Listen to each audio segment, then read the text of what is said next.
सानहा Christ church के मुतासरीन से इजहार यकजहती और अमरीका में बढ़ते हुए इस्लामोफोबिया के खिलाफ न्यूयॉर्क में एहतजाजी मुजाहरा किया गया। मुकर्रिरीन ने कहा कि सदर ट्रंप की पॉलिसियों की वजह से दुनिया में दहशतगर्दी में इजाफा हुआ है।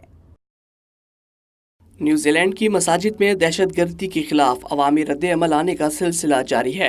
इंसानी हुकूक और मुस्लिम तंजीमों की अपील पर न्यूयॉर्क के मरकजी इलाके मैनहट्टन में एहतजाजी रैली निकाली गई, जिसमें मुख्तलिफ रंगो नस्ल से ताल्लुक़ रखने वाले सैकड़ों अफराद ने शिरकत की।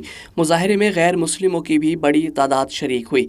मुजाहिरीन ने हाथों में प्ले कार्ड्स उठा रखे थे जिन पर इस्लामोफोबिया के खिलाफ नारे दर्ज थे और वो इस्लामोफोबिया के खिलाफ नारे भी लगा रहे थे। Down with white supremacy, a hate-filled ideology.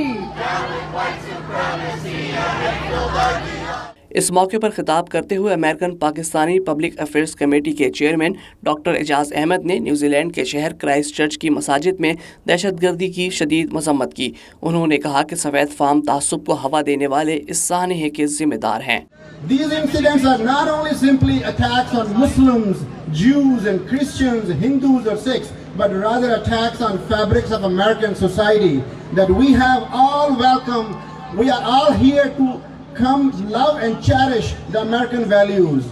Today this gathering here is the greatest city of the world, sends a powerful message that America will not normalize hate and hate-based violence in any form. मुजाहरे से खिताब में दीगर मुकर्रिरीन ने अमरीकी सदर Donald Trump को भी शदीद तनकीद का निशाना बनाया और कहा कि उनकी पॉलिसियों के बायस पूरी दुनिया में दहशतगर्दी में इजाफा हुआ है।